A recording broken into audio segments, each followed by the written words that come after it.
ஹரயே நமஹ. பிரேமிகம் சத்குரும் பஜே. பிரதமஸ்கந்தம் 14வது அத்தியாயத்தினுடைய சுருக்கத்தை சொல்றார்.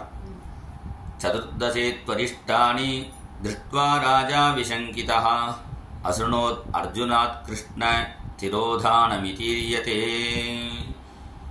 14வது அத்தியாயத்தில் பீமசேன தம்பியான அர்ஜுனன் கிருஷ்ணன் கூட போனான் துவாரகைக்கு. போய் வரவே இல்லை. அப்போ சொல்கிறார், பீமசேனா தவானுஜகா, பீமசேனா உன் தம்பி போயிட்டு இன்னும் வரவே இல்லையே, அரிஷ்டங்கள்லாம் தோன்றது, அந்த சகுனங்கள்லாம் சரியா இல்லை, அவனுக்கு எதாவது ஆபத்துனா அவனுக்கு வராது. ஏன்னா பீமசேனுடைய தம்பியாக இருக்கிறதுனாலே அவனுக்கு ஒன்றும் ஆபத்து வராது. இருந்தாலும் என்ன காரணம் தெரியலையே. ஒரு காரணம் தான் இருக்கும். யஸ்மான்ன சம்பதோ ராஜ்யம் தாரா பிராணா குலம் பிரஜாகா. அந்த கிருஷ்ணனுடைய அனுகிரகத்தினால தான் நாம் சௌக்கியமாக இருக்கோம். பஞ்சபாண்டவான்னு பேர் தவிர பஞ்ச பறந்துட்டு இருந்தா மினிமம் சௌக்கியம் கூட வாழ்க்கையில். தங்கறதுக்கு வீடு, திங்கிறதுக்கு சோறு இல்லாமல் ஒரு வாடகை வீட்டில் எடுத்து பிச்சை எடுத்து சாப்பிட்டுட்டு இருந்தான். அப்படி இருந்தால் அந்த பஞ்சபாண்டவால சௌக்கியமாக வச்சது யாருடான்னா கிருஷ்ணன் தான். அந்த கிருஷ்ணனால தான் எல்லா சௌக்கியமும் நமக்கு கிடைச்சது. அந்த கிருஷ்ணன் என்ன ஆச்சோ தெரியலையே. ஆசன் சபத்னுஜா லோகாஸ்தேதனுகிரகாத்து எல்லாம் வருத்தப்பட்டு நம்ம உலகத்திலையும் பூமியிலையும் உடம்புலையும் சில துர்நிமித்தங்களை பார்க்குறார். கோவிலில் தெய்வங்கள்லாம் அந்த பிரதிஷ்டை பண்ணா கூட ஆடுற மாதிரி இருக்குது, வேர்த்து கொட்டின மாதிரி இருக்குது, சித்தியந்தி ஹிச்சலந்துச்சு, இதெல்லாம் நல்ல சகுனம் இல்லை. இதெல்லாம் இருக்குது. அதுக்கு பிராயசித்தெல்லாம் சாஸ்திரத்தை சொல்லியிருக்கு. விஷ்ணு மந்திரத்தை சொல்லி ஹோமெல்லாம் பண்ணணும். விஷ்ணவே ஸ்வாஹா, சர்வபூதாதிபதி ஏ ஸ்வாஹா, சக்கரபாணி ஏ ஸ்வாஹா. சக்கரபாணி பெருமாள்னு இருக்கார் கோவிந்தம் கும்பகோணத்தில். சர்வ பாப சமனாய ஸ்வாஹா. அப்படி அதுக்கு இது மாதிரி துர்நிமித்தங்கள் ஏற்பட்டால் அதுக்கு பிராயச்சித்த ஹோமங்கள்லாம் சாமவேதத்திலே சொல்லியிருக்கு.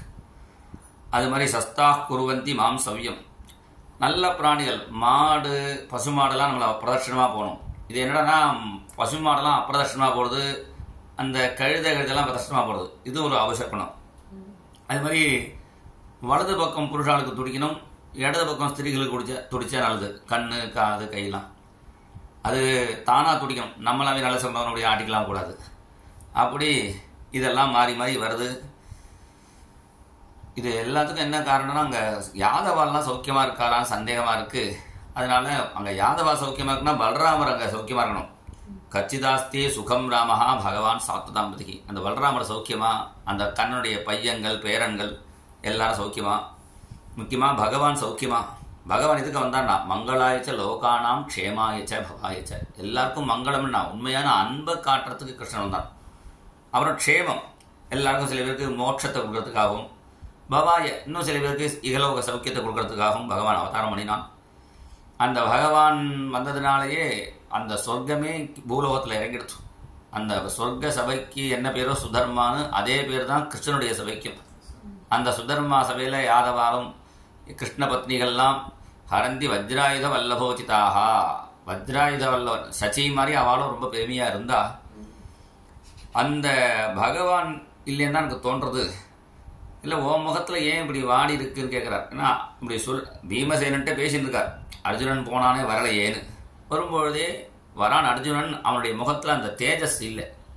அப்போ கேட்டார், யாராவது பிராமணனையோ யாரை சரணாகதி பண்ணினவால நீ காப்பாற்றாமல் விட்டுட்டியா, பொய் பேசிட்டியா, இப்படிலாம் பல கேள்விகள் கேட்குறார்.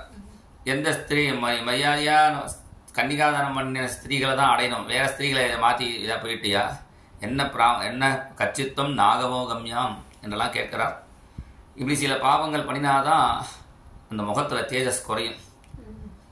ஆனால் இதெல்லாம் நீ பண்ணியிருக்க மாட்ட, ஏன்னா நீ ரொம்ப நல்லவன்.